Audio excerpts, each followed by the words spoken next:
In the vast open plains, a heartbreaking scene unfolded. A wounded Mustang lay in the dust, barely able to move, but she wasn't alone. By her side, her tiny foal stood firm, refusing to leave his small body trembling with fear, yet his spirit unbroken. He nudged her and whinnied, desperate for her to get up, but she couldn't. Time was running out, and danger lurked nearby. Would the mother survive?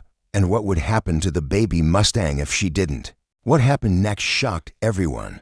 The sun hung low over the vast open plains, casting golden light across the rolling landscape. The wind carried the distant sound of wild Mustangs running free, their hooves pounding against the earth in a rhythmic, untamed beat.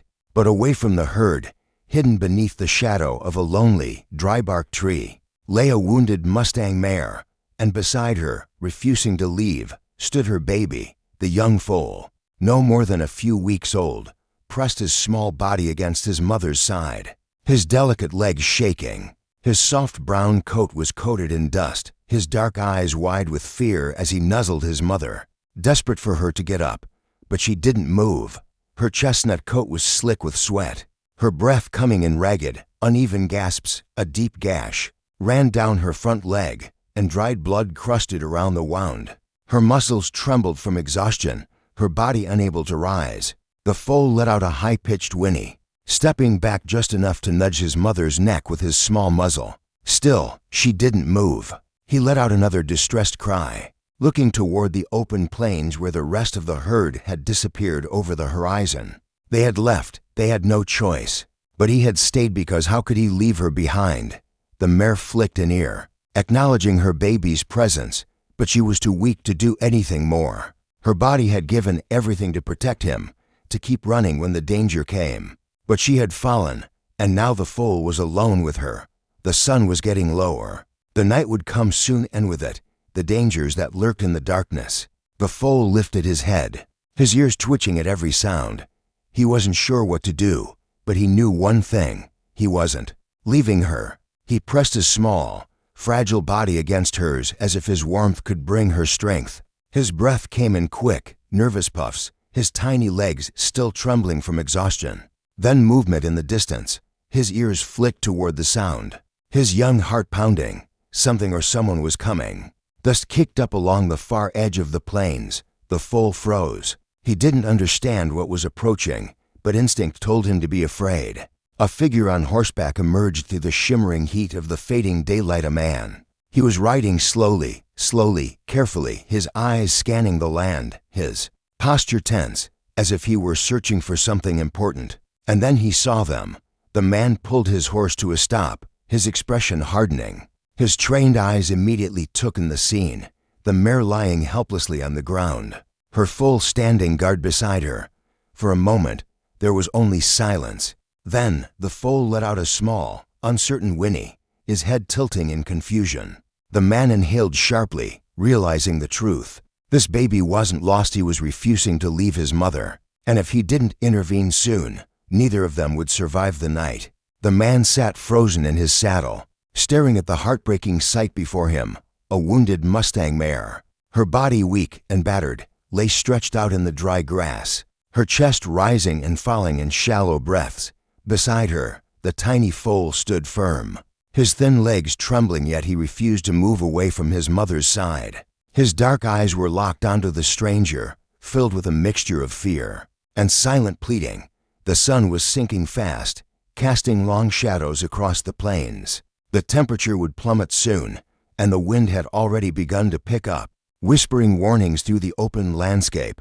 Coyotes would come with the night, maybe worse. The man swung off his horse, his boots hitting the ground with a dull thud. Slowly, cautiously, he took a step forward, his hands raised to show he meant no harm. The foal stiffened, his small body pressing closer against his mother, his nostrils flaring. "Easy, little one," the man murmured, his deep voice calm. Despite the urgency tightening in his chest, he knew better than to rush a wild horse, especially a foal still clinging to his mother for protection. The mare flicked an ear but didn't lift her head. She was too weak. The man took another step closer, assessing her condition. Her front leg was badly wounded, the deep gash surrounded by dried blood and dirt. It looked like she had fallen hard, maybe tripped in a prairie dog hole while running. Or worse, maybe she'd been chased. His stomach twisted at the thought. Chased by what? His gaze shifted to the foal again, small, vulnerable, and exhausted. If the mother couldn't stand, the little one was in even greater danger than he realized. The foal let out a sharp whinny, his ears twitching anxiously as the man took another step forward. He was terrified, but he didn't run. That's when the man knew this foal wasn't just staying beside his mother because he needed her. He was trying to protect her. The realization made the man pause, his throat tightening. This little Mustang was barely a few weeks old, yet he stood like a soldier, refusing to abandon his fallen mother. But the truth was brutal. She wouldn't last through the night without help, and if she didn't make it, what would happen to the foal? The man exhaled slowly, his decision already made. He was getting them out of here now. The mare flicked an ear again as he knelt beside her, reaching for the wound on her front leg. She didn't flinch, didn't try to move away. That was a bad sign. She was too weak to fight him. The foal let out another distressed whinny, his tiny hooves shuffling in the dirt. Clearly agitated by the man's presence, he pawed at the ground, his little body trembling but his spirit unshaken. The man met the foal's eyes. "I know, buddy, I know you're scared." Carefully, he pulled a small canteen from his belt and unscrewed the cap. Water first. Then he'd figure out how to move them. He poured a little onto his palm and extended it toward the mare's muzzle. At first, she didn't react, but after a few seconds, her nostrils twitched and she slowly turned her head, her cracked lips barely brushing his skin as she took a few weak sips. The foal watched intently, his ears flicking forward, curiosity flickering through his fear. "See," the man murmured. "It's okay." He reached for his saddlebag, where he always kept emergency supplies. He hadn't expected to use them tonight, but then again, life had a way of throwing the unexpected at him. His fingers brushed over a roll of clean bandages. It wouldn't be much, but it was a start. Then a sound in the distance. The foal's ears shot straight up. The man froze. A low, guttural howl echoed through the open plains. Coyotes. And they were close. The foal let out a panicked cry, pressing his small body against his mother. The man's jaw clenched. Time was up. If he didn't get them moving now, they wouldn't survive the night. He grabbed his rope, his movements quick but controlled. He had one shot at this. He had to convince the foal that he wasn't the enemy, because if he failed, the little Mustang would never trust him again.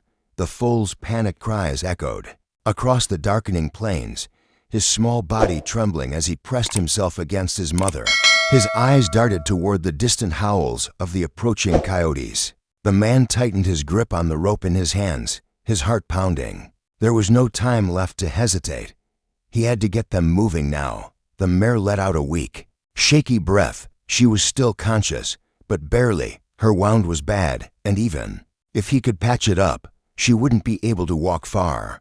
The foal, on the other hand, was full of nervous energy, his survival instinct screaming for him to run. But he refused to leave his mother's side. That stubborn loyalty would get him killed if the coyotes reached them first. The man took a slow step forward, keeping his voice calm. The foal's eyes locked onto him, wild and distrustful. "I know you don't trust me," he murmured, "but if you stay here, you won't make it through the night." The foal pawed anxiously at the ground, letting out a distressed snort. His muscles quivered, caught between fear and desperation. The man could see it, the battle raging inside the little horse. Stay, and he would die with his mother.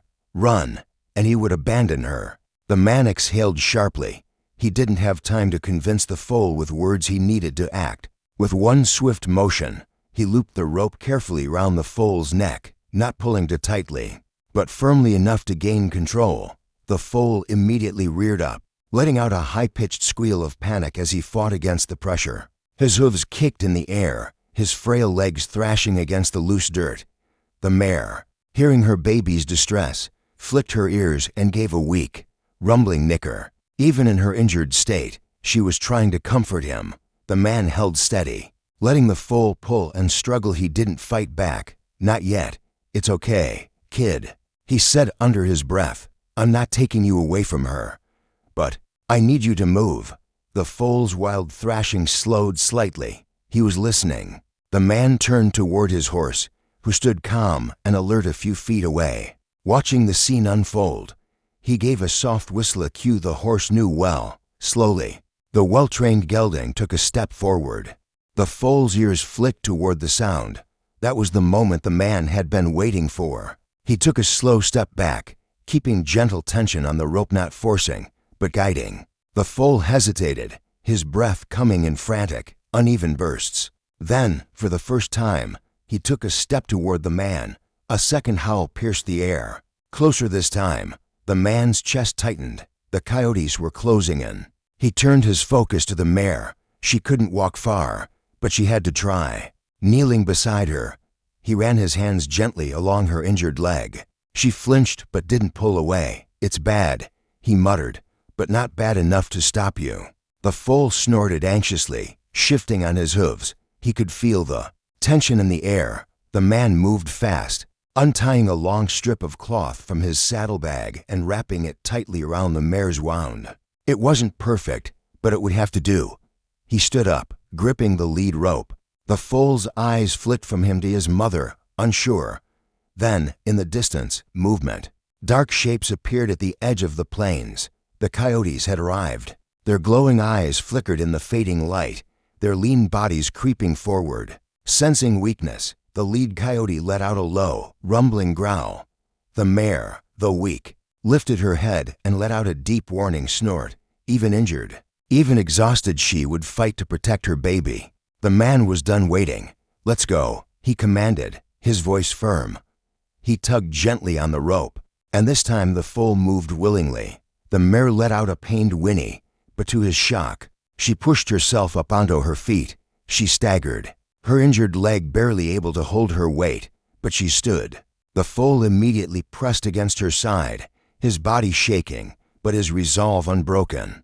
The man didn't waste another second. He turned toward his horse and mounted in one swift motion, gripping the lead rope tightly. "Come on." The mare took a slow, unsteady step forward, then another, then another. The foal followed, never leaving her side. Behind them, the coyotes slipped closer, their bodies slinking low, waiting for the moment to strike. The man spurred, his horse forward, leading the mare and foal toward safety. The chase was on. The sound of hooves pounding against the frozen earth filled the air, as the man urged his horse onward, leading the Mustang mare and her foal away from the approaching danger. The coyotes were closing in fast, their lean bodies darting through the tall grass, their glowing eyes locked onto their weakened target. The mare limped beside him, her breath coming in sharp, ragged bursts. Every step was a battle, but she kept moving. The foal stayed glued to her side, his small legs struggling to keep up with her long strides. The man clenched his jaw, gripping the reins tightly with one hand while holding the foal's lead rope in the other. They needed to move faster. His gelding, a strong and well-trained ranch horse, sensed the urgency and quickened his pace. But the more she was slowing down, her wound was taking its toll. She wouldn't last much longer. The man turned his head, his sharp hazel eyes scanning the darkness behind them. The coyotes were nearly upon them. One of them, a large, black-furred leader, let out a chilling growl before lunging forward, teeth bared. The foal let out a high-pitched squeal of terror. "No, not now." With lightning-fast reflexes, the man drew his rifle from its saddle holster, spinning it in one smooth motion. He aimed not to kill, but to warn. Crack! The gunshot rang through the night, shattering the silence. The coyotes skittered to a stop, their ears flattening, eyes darting toward the sound. The man didn't hesitate. He fired again, this time aiming into the dirt just inches from the lead coyote's feet. A snarl, a blur of motion. Then, finally, the pack turned and scattered, disappearing into the darkness. Silence returned, save for the labored breathing of the Mustangs and the man's own thundering heartbeat. But the danger wasn't over yet. The mare was stumbling now, her injured leg buckling with each step. She had pushed herself too hard, running on pure survival instinct, but she had reached her limit. The man knew it before she even fell. With a sharp gasp, her legs gave out beneath her, and she collapsed into the dirt. The foal let out a distressed cry. immediately circling his tiny hooves pawing at the ground as if he could will her to stand. The man jumped from his horse, hitting the ground running. There was no time to lose. Kneeling beside the mare, he placed a hand on her shoulder. She was still breathing barely. The foal pressed his head against her neck, his body trembling. He let out soft, desperate whinnies, trying to nudge her awake. The man's throat tightened. He had seen this before, horses that had fought too hard for too long, only to give in when they were finally safe. He reached into his saddlebag and pulled out a flask of water. He poured a small amount onto his hand and brought it to the mare's muzzle. She didn't react at first, then a flicker of movement. Her nostrils twitched, and she let out a slow, exhausted exhale. "Hope," the man exhaled sharply, relief rushing through him. "That's it, girl. Just a little more." The foal, seeing his mother respond, let out another whinny, a plea, a demand for her to get up. The mare's ears flicked. She was listening. The man didn't hesitate. He pulled out a thick cloth and tightly rewrapped her injured leg, doing his best to slow the bleeding. She just needed time. Time and a reason to keep fighting. The foal nuzzled her neck again, his body still shaking. That was her reason, and somehow, despite the pain, despite the exhaustion, the mare let out a deep, trembling breath and tried to move. The man immediately pressed a hand to her side, helping steady her. "Come on, girl. Your baby needs you," she groaned, her muscles quivering. Then, inch by inch, she pushed herself upward. It took everything she had left, but she stood. The foal immediately pressed against her, as if making sure she was real. The man let out a slow breath. Stepping back, they had done it, but they weren't home yet. He turned toward the horizon, where the distant glow of ranch lights flickered. If they could make it just a little further, she would survive. The foal looked up at him, his big, dark eyes searching. The man reached out and gently stroked his muzzle. "Let's get you both home." And this time, when he took a step forward, they followed. The night air was sharp and cold, the wind carrying the lingering echoes of the coyotes' retreating howls. The man led his horse at a steady pace, glancing back every few steps to make sure the Mustang mare and her foal were still following. They were moving but barely. The mare's breaths came in ragged bursts, her injured leg dragging slightly with each step. The foal, though exhausted, remained glued to her side, matching her slow, unsteady rhythm. The man clenched his jaw. They were running out of time. Up ahead, the faint glow of his ranch lights flickered in the distance, so close, yet still. So far. The mare suddenly stumbled, her legs trembling beneath her. The foal let out a sharp cry, pressing against her, his tiny body trying to keep her upright. The man rushed to her side, dropping the lead rope and placing a firm hand on her shoulder. "Easy. Girl, you're almost there." The mare exhaled shakily, her ears flicking toward him. She was listening, but she was fading fast. He knew. He couldn't ask her to walk much further. There was only one choice left. The man turned to his horse, quickly undoing the saddle straps. If the mare couldn't walk, he would have to carry her, lifting the heavy saddle from his horse's back. He set it aside in the grass, making room for the Mustang. Then, carefully, he grabbed a rope from his saddlebag and looped it gently round the mare's chest. "Rest." The foal snorted anxiously, his eyes wide as he watched the man work. The man met his gaze. "Trust me, kid." The mare didn't resist. She was too weak to fight back. He guided her forward, positioning her beside his horse, then looped another rope around her hindquarters. Finally, gripping both ropes tightly, he gave a command to his gelding. The strong ranch horse took a slow, powerful step forward, pulling the mare with him. At first, she resisted, her legs refusing to move. The foal whinnied frantically, pressing against her side. Then a single step, then another. The man exhaled sharply, relief rushing through him. It was working. She was moving. Slowly but surely, they continued toward the ranch, the mare leaning against his gelding for support, the foal trotting beside her.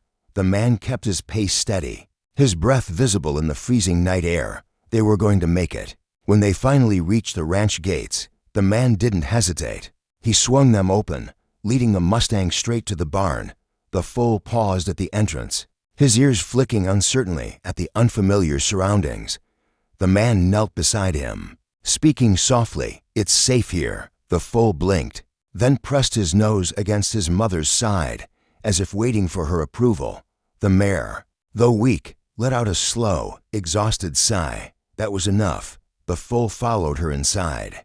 The man wasted no time. He grabbed fresh hay, a bucket of clean water, and a wool blanket to wrap around the mare's injured leg. She flinched slightly, but didn't pull away. The foal stood beside her, his body finally beginning to relax. The man leaned against the stall door watching.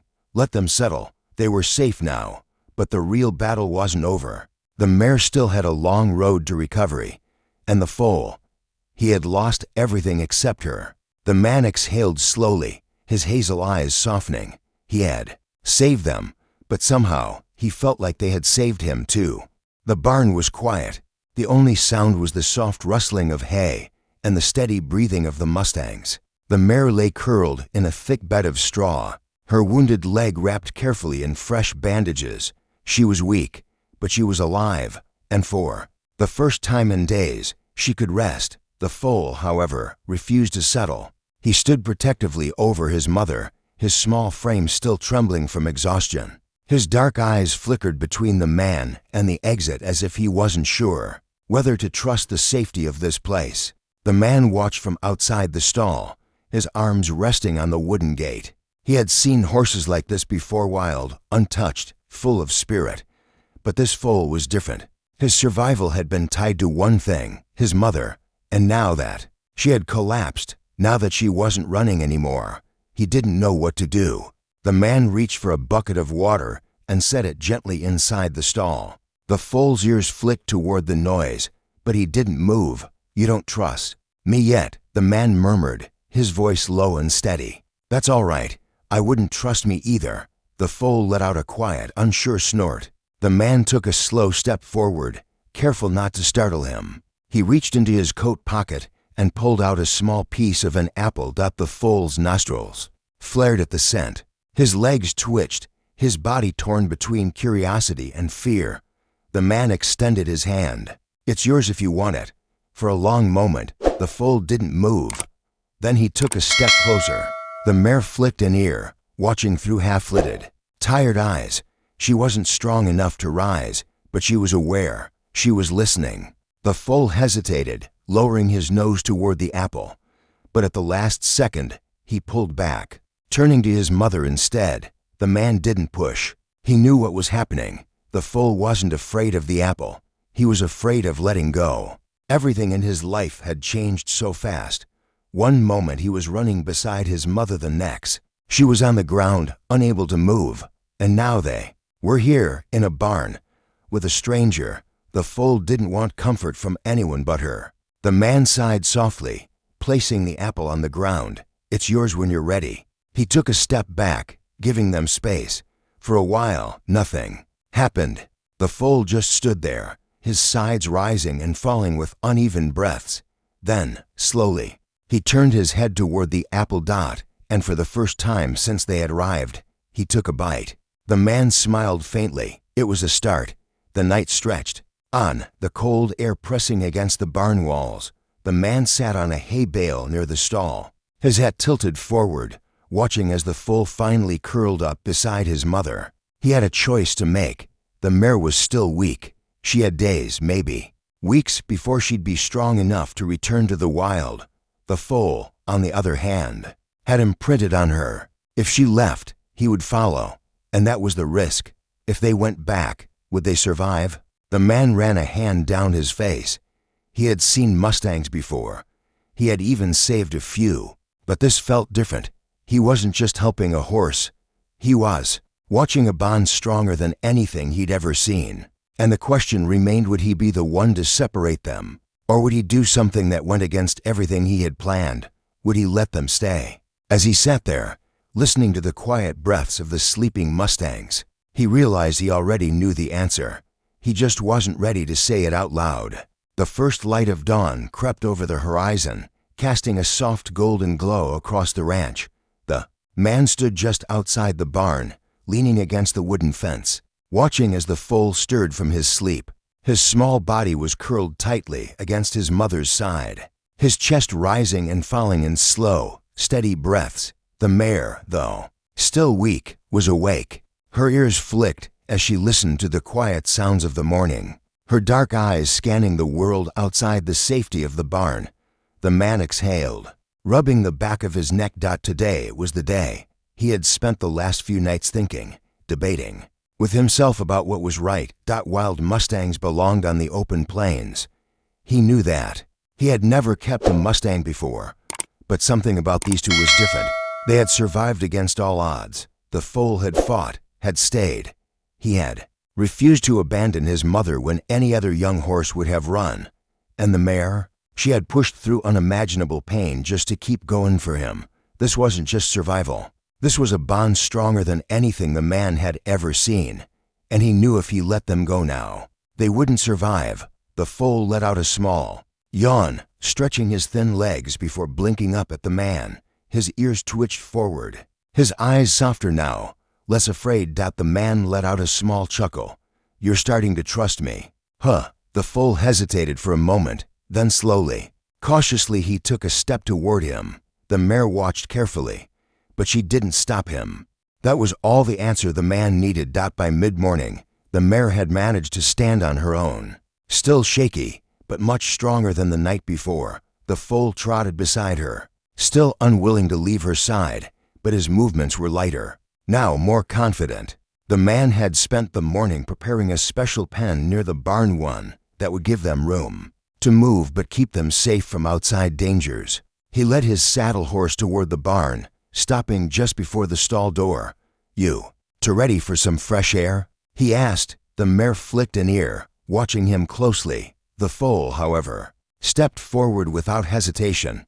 The man smiled. That was enough for him. He opened the gate, stepping back to give them space. The foal took a few cautious steps into the open ranch yard, his eyes scanning his new surroundings. Then, for the first time in what felt like forever, he kicked up his heels and ran. Not out of fear, not to escape, but because he could, because he was safe. The mare followed at a slow, steady pace, her injured leg still stiff but showing promise. The man watched as the foal bucked and spun in the morning light, his tail flicking, and his energy finally released after so many days of tension and fear. He leaned against the fence, his arms crossed, a slow smile spreading across his face. They were home now, and this time, they weren't alone. From the moment he refused to leave his mother's side, this foal proved that loyalty and love are stronger than fear. Against all odds, they survived together. And in the end, they didn't just find safety, they found a home. If this story touched your heart, don't forget to subscribe to the channel, like this video, and turn on notifications so you never miss more inspiring stories like this one. Share it with someone who loves horses and believes in second chances. See you in the next story.